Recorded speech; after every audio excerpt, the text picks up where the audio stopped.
శివ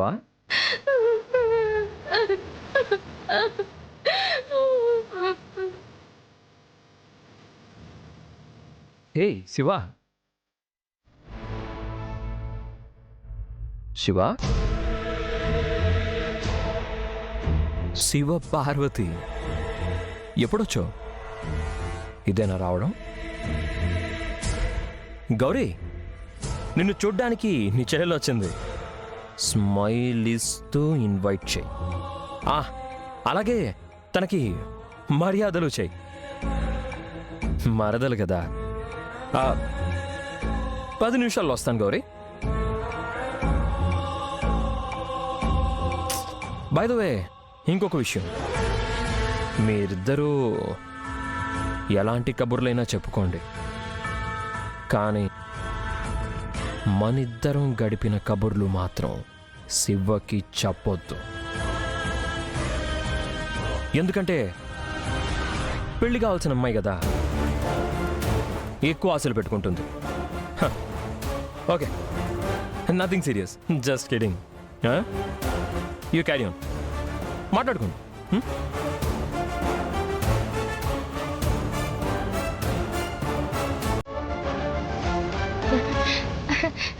శివ, ఏంటి ఫోన్ చేయకుండా వచ్చేసావు? ఎందుకక్క బలవంతంగా నవ్వడానికి ప్రయత్నిస్తావు?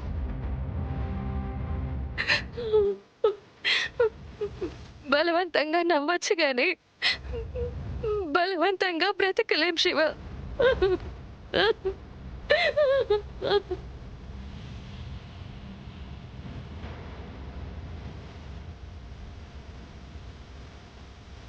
నీకు ఇష్టం లేని పెళ్లి చేశారని బాధపడేదానివి, కానీ పెళ్ళయ్యాక నిన్ను ఇష్టపడే బావతో అడ్జస్ట్ అవుతావు అనుకున్నానక్క.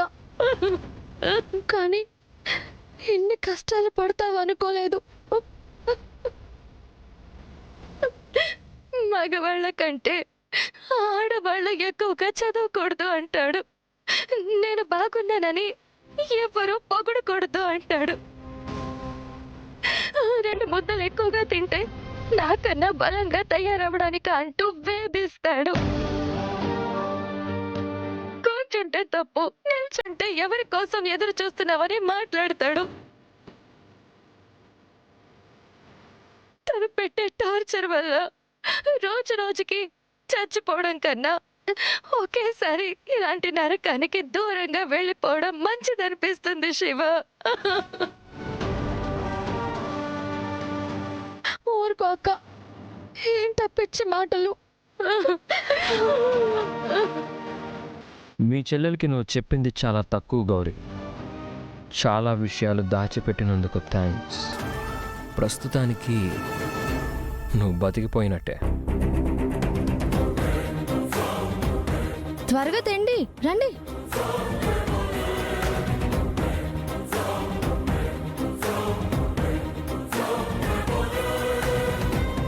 అబ్బా, హలో, నీళ్ళు అలా తాగేయడం కాదు, కాస్త టిఫిన్ తింటే ఓపిక వస్తుంది. నేను ఎడమ చేత్తో తినను. నిన్ను ఆ చేత్తో తినమని ఎవరు చెప్పారు?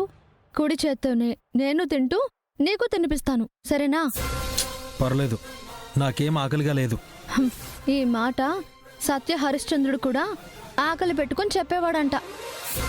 నీకెవరు చెప్పారు? వాళ్ళ తాతగారు చెప్పారులే. తిను. వద్దు. తిను బావా. వద్దు అంటున్నాను కదా, బలవంతం చేస్తున్నావేంటి? తింటావా తినవా? బెదిరిస్తున్నావా? అర్థిస్తున్నాను బావా. ఎందుకంటే నీకు నీరసం వచ్చి కళ్ళు తిరిగి పడిపోయావనుకో, మళ్ళీ నీ వల్లనే నేను సమయానికి ఊరు చేరలేకపోయాను, మా చెల్లి పెళ్లి చూడలేకపోయాను అని గగ్గోలు పెడతావు. నీ తిట్లు తినడం కంటే ఈ అట్లు పెట్టడం మంచిది కదా. తిను తిను తిను.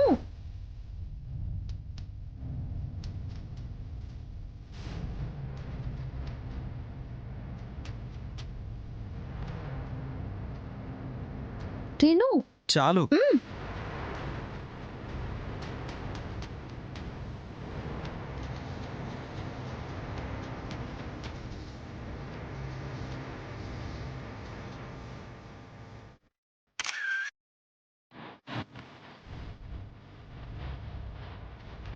Very interesting. వీళ్ళ అక్క గౌరీని చేసుకున్న తర్వాత శివ నాకు మరదలైంది. కానీ ఈ గంగకి ఇది పుట్టినప్పటి నుంచి మరదలే. ఇది వాడికి మసాలా దోశ పెడుతుందేమో కానీ నాకేమో వాళ్ళక్కని పెళ్లి చేసుకున్నప్పటి నుంచి నన్ను ఆశ పెడుతూనే ఉంది దాని అందంతో.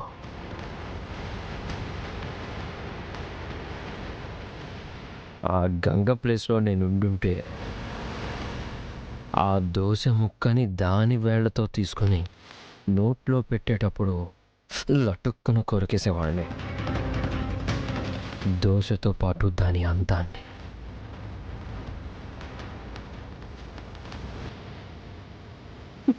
ఆ, మెల్లగా బావా, అంత ఆత్రం ఎందుకు? ఆకలి లేదంటారు కానీ హడావిడిగా తింటారు. మీ మగాళ్ళు ఇంతే అనుకుంటా, చెప్పేదొకటి చెప్పుకుంటే ఏమనుకుంటారోనని లోపల చేసేదొకటి. తాగు నేను తాగలను, నువ్వు ఉండు. తాగు బావా.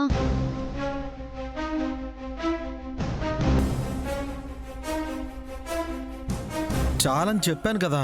హలో, ఏంటి చాలు? చంటి పిల్లాడు 2 దోశలు కుమ్మేస్తాడు తెలుసా? నువ్వు 6 దోశ తిన్నావో లేదో కడుపు నిండిపోయిందన్నట్టుగా చాలు చాలు అంటున్నావు. తిను.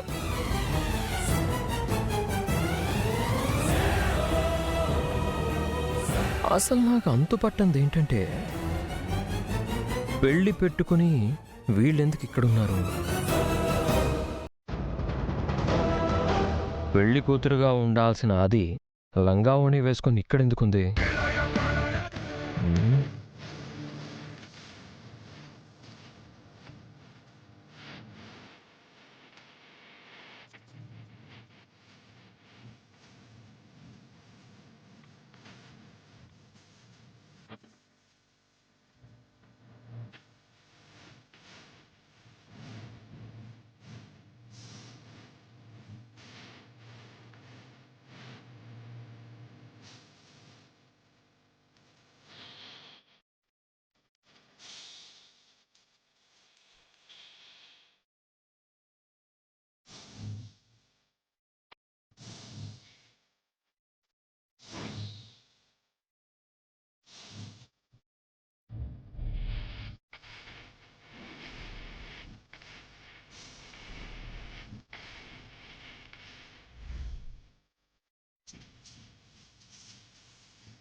నలుగును మంగళ స్నానాలు బాగానే చేయించాం కానీ తల మీద నీళ్లు వేయకుండా కొంగు కప్పి నీళ్ళెయ్యడమే పద్ధతిగా లేదు.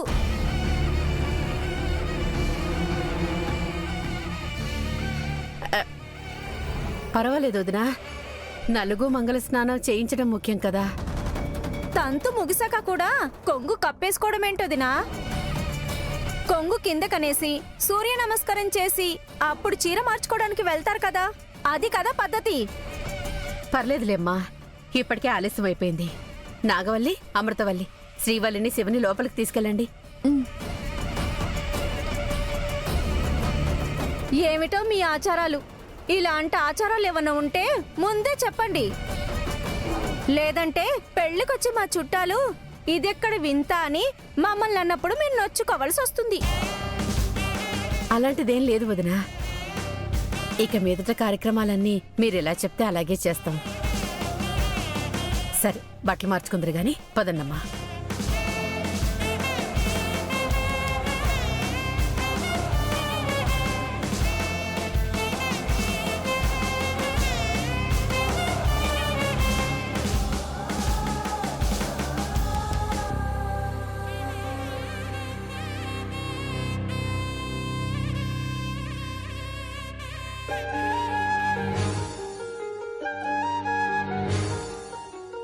ఆడపిల్లలు ఇంతకు ముందు ఎంత అందంగా ఉన్నా పెళ్ళప్పుడొచ్చే అందమే వేరక్క. అదిగో ఆచరణవ్వే దేవరాజ్ బావని పడేసింది. అక్కని ఎక్కువ పొగడకు, దిష్టి తగిలి డల్ అయిపోతుంది. ఈలోపు అన్నయ్యొచ్చి అరికాలికి కాటుకు పెట్టేస్తాడు కదా, ఎవ్వరి దిష్టి తగలదు.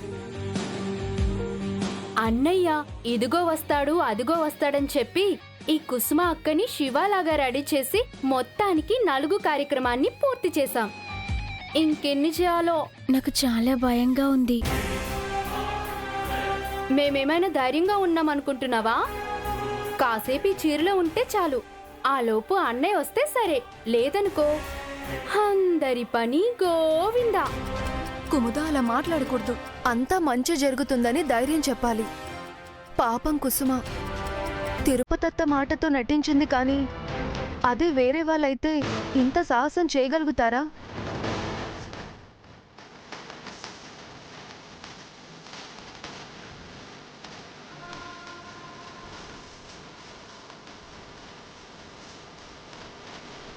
అరే ఇక్కడేదో బ్యాగ్ ఉందే.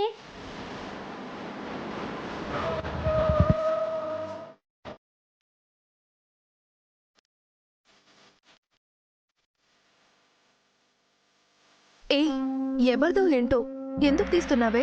పెళ్లికొచ్చిన చుట్టాలు చాలా మంది ఉంటారు. ఇది లేడీస్ బ్యాగ్ అక్క, లగేజ్ బ్యాగ్ కాదు. శివదే అనుకుంటా. కానీ ఏ పర్స్ కొన్నా, ఏ బ్యాగ్ కొన్నా నాకు వెంటనే ఫోటో పంపించేది. ఇంతకు ముందెప్పుడు ఇది చూడలేదే. ముందు ఇందులో ఏముందో చూద్దామక్క.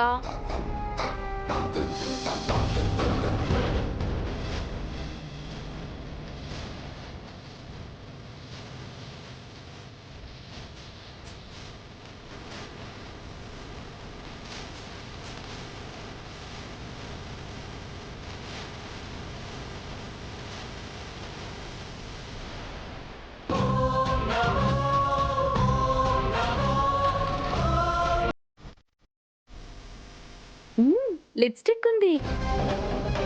శివ లిప్స్టిక్ వాడదే. ఇది మేకప్ కిట్ లా ఉంది. మన శివ నేచురల్ బ్యూటీ కదా, వీటితో తనకి ఎలాంటి సంబంధం ఉండదే. మరి ఈ బ్యాగ్ ఎవరిదబ్బా?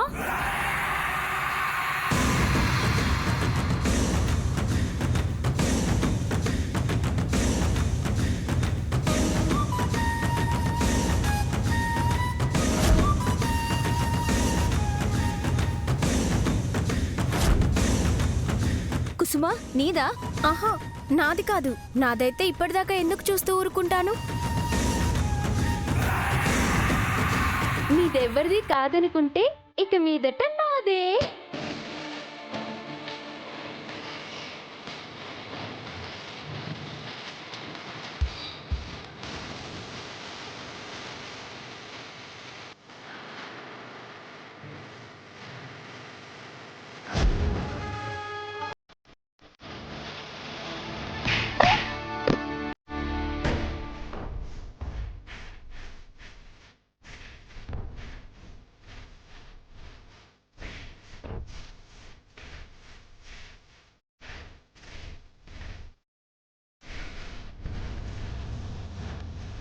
ఈ బ్యాగ్ ఎవరు తీయమన్నారు? దీన్నెవడు ఓపెన్ చేయమన్నాడు?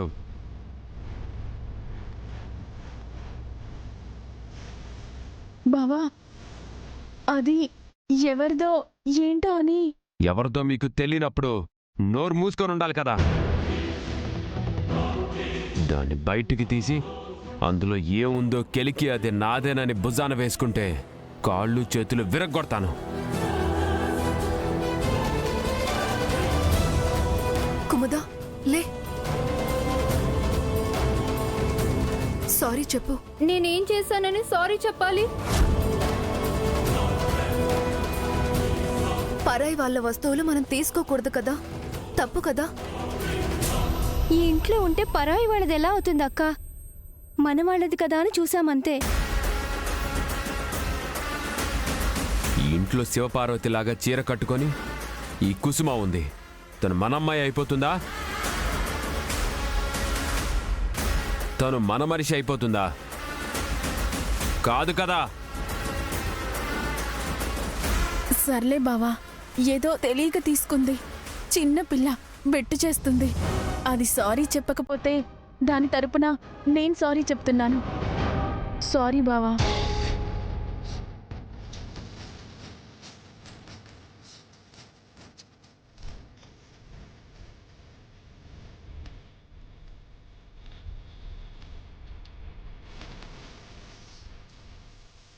ఏమనుకోకండి, ఎందుకంటే నేను పోలీసు వాడిని కదా. నా కళ్ళ ముందు ఎవరైనా ఇంకొక సొమ్ముని నా సొమ్ముని దౌర్జన్యం చేస్తే నేను ఇలాగే రియాక్ట్ అవుతాను.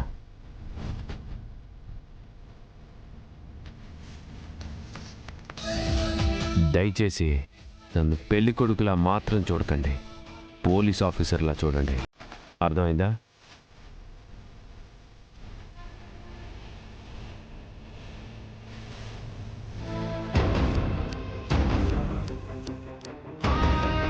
ఇంతమంది ఉన్నారు, హ్యాండ్ బ్యాగ్ ఎవరిది అని అడగడానికి ఏమైంది మీకు?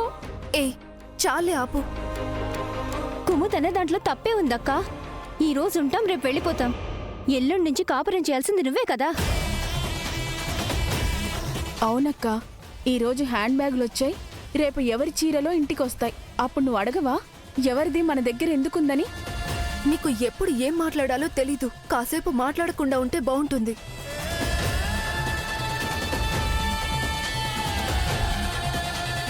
శ్రీవల్లక్క, నేనొక మాట చెప్తాను, ఏమనుకోద్దు. నిన్ను చేసుకోబోయేవాడు నీకు సొంత బావే కావచ్చు, కానీ కుముద మీద అన్యాయంగా చేయి చేసుకున్నాడు. నాకేం నచ్చలేదక్కా. నీకెలా నచ్చిందో మరి.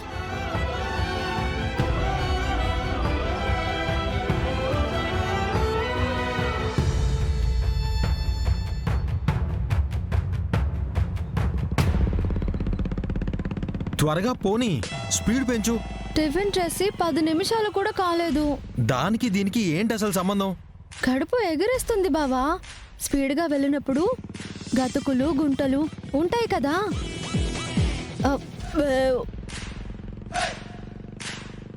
పీకల దాకా మెక్కకపోతే ఏంటంట? మనిషి అనేవాడు ఒక 2 ఇడ్లీలు ఒక వడ తిని లంచ్ టైంలో భోజనం చేయొచ్చు అనుకుంటాడు. ఇక జీవితంలో తింటామో లేదో అన్నట్టుగా కరువు వచ్చిందనలా మెక్కి పడేశావు.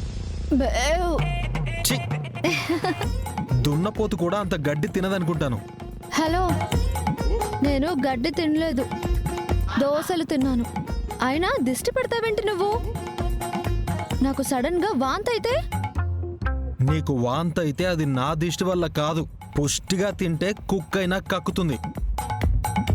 మీ మగవాళ్ళకి ఆడవాళ్ళు బాగుంటే నచ్చుతుంది, కానీ బాగా తింటే నచ్చదనుకుంటా. నీతో గొడవ ఎందుకు నాకు? ముందు త్వరగా పోనీ. ఆ వెళ్తున్నాను కదా. నేనేమైనా బుల్లెట్ ఆపి మాట్లాడుతున్నానా?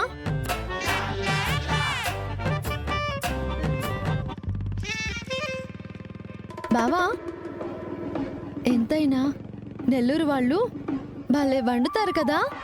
నెల్లూరు ఎప్పుడో దాటిపోయాం, ఇంకో అరగంటలో ఊర్లో ఉంటాం. నువ్వు నడిపేదాన్ని బట్టి. పోతున్నాను కదా, పో పో పో అని తరుముతున్నావు, కానీ అయినా ఇంటికి వెళ్ళి ఏం చేస్తావంట? నా చెల్లెలు పసుపు చీర కట్టుకుని నలుగు పెట్టించుకోవడం నేను చూస్తుంటే నా కళ్ళల్లో వెలుగు చూస్తుంది తను. హలో, పట్టపగలే డ్రీమ్స్ లోకి వెళ్ళొద్దు బావా. అక్కడ పసుపు నూరుతూ ఉండరు, నాకు తెలిసి కారం నూరుతూ ఉంటారు. కారమా? పెళ్లిలో అదేం ఆచారం? ఆచారం కాదు, గ్రహచారం. మనం వెళ్ళడం ఆలస్యమైంది కదా. ఈ పాటికి నలుగు కార్యక్రమం ఎప్పుడో నలిగిపోయి ఉంటుంది. నన్ను కోడలిగా చేసుకోవాలని వచ్చిన ఆవిడ అలిగిపోయి ఉంటుంది. ఎందుకు అలా అంటున్నావు? ఎవరు మాత్రం ఏం చేస్తారు బావా, నువ్వు తప్ప. మీ చెల్లి సిగ్గుపడుతూ తంతులో పాల్గొంటుందని నువ్వు అనుకుంటున్నావు, కానీ ఇంకో పెళ్లి కూతురైనా నేను కనబడట్లేదని నలుగురు 4 రకాలుగా అనుకునేసరికి పచ్చని పందిరి కాస్త వాళ్ళ మాటలతో వెచ్చగా మారిపోయి ఉంటుంది. ఆ వేడి కాస్త ఊరంతా పాకిపోయి ఉంటుంది. పెళ్లి కూతురు శివపార్వతి పారిపోయింది అని పబ్లిసిటీ అయి ఉంటుంది. ఇంకా ఆపుతావా? నువ్వు అసలు తినడానికి ఇలా పిచ్చి పిచ్చి మాటలు మాట్లాడడానికి వాడే ఆ నోటిని కుట్టిపడేయాలి. పందిలా మెక్కడం, వేసిన పందిరి గురించి పిచ్చి కూతలు కోయడం, ఇదేనా నీకొచ్చేది? నువ్వు నన్ను ఎంత అనుకున్నా నేనేం ఫీల్ అవ్వను.